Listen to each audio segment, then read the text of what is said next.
बंजारन बहू। कमला एक बहुत स्वार्थी महिला है।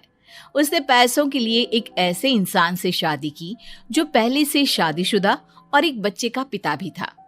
कमला के पति को मरे हुए एक अरसा बीत गया है। अब वो अपने सौतेले बेटे वैभव के साथ रहती है। वैभव के दिल में अपनी माँ को लेकर इतना डर है कि वो अपनी माँ के सामने एक शब्द नहीं बोल पाता। उसकी माँ जो कहती है उसको सर झुकाकर वही मानना पड़ता है। वैभव, तुमने अभी तक घर का काम क्यों नहीं किया? तुमसे कितनी बार कहा है कि सूरज निकलने से पहले तुम घर की साफ सफाई पूरी कर दिया करो। वैभव कुछ नहीं बोलता, चुपचाप सर झुकाए अपनी माँ की बात सुनता रहता है।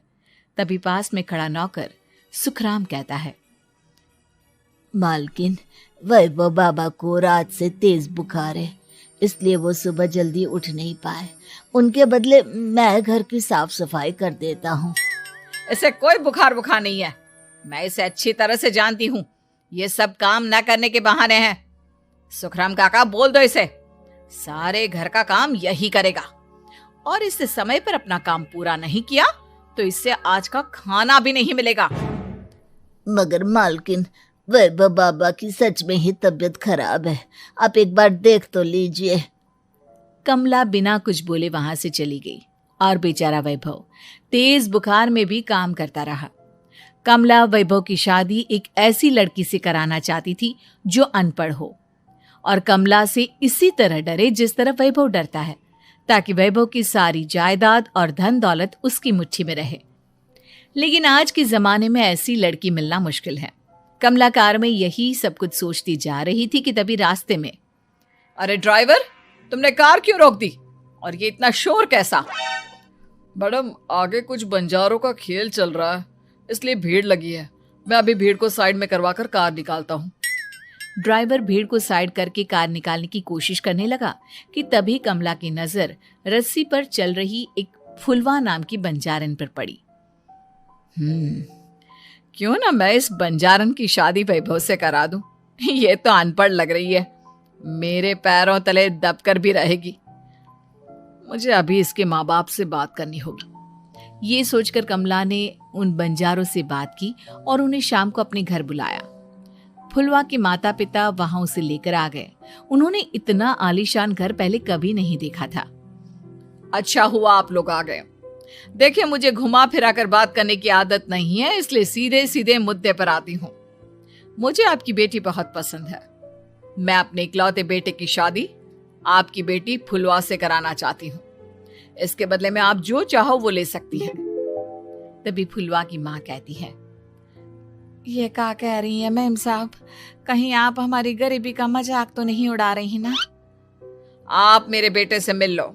अगर आपको मेरा बेटा पसंद आता है तो मैं कल से ही शादी की तैयारी शुरू कर दूंगी। सुखराम, वैभव को लेकर आओ। फुलवा अपनी माँ के कान में फुसफुसाती है, माँ, कहीं इस मेम साहब का छोरा पागल तो ना है? फुलवा अपनी माँ से बात कर रही होती है कि वैभव वहां आता है। फुलवा उसे देखती ही रह जाती है और उसके माता पिता उसकी शादी तय कर देते हैं। शादी वाले दिन किसी को फुलवा और वैभव की बेमेल विवाह की बात समझ में नहीं आती। फिर भी एक औरत कमला से पूछ ही लेती है, कमला जी, आपने अपने इकलौते बेटे की शादी देहाती गवार से क्यों करा दी? ये बंजारन आपके घर की बहू बनने लायक तो नहीं है।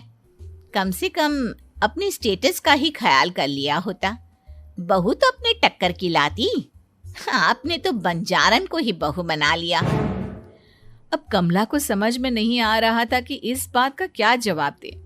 वो कुछ देर चुप रही और सोच समझ कर कहती है, बहन जी, आपको तो पता है आजकल के बच्चे किसी की बात कहाँ सुनते हैं। मैं तो अपनी बहू एक पढ़ी लिखी और अपनी सोसाइटी की ही ढूंढ रही थी। लेकिन मेरे बेटे ने मेरे सामने इस बंजारन को लाकर खड़ा कर दिया। बोला कि मैं शादी करूंगा तो इसी से। अब भला मैं क्या करती, मुझे अपने बेटे के सामने झुकना ही पड़ा। कमला की ये बातें सुखराम भी सुन रहा था। उसने ये सारी बातें वैभव को जाकर बता दी। काका, मैं तो फुलवा को जानता भी नहीं, फिर माँ मेरे बारे में झूठ क्यों कह रही है? अरे बेटा, तुम कितने भोले हो, तुम्हें कुछ भी नहीं पता। तुम्हारे पिता अपनी सारी संपत्ति तुम्हारे नाम करके गए हैं।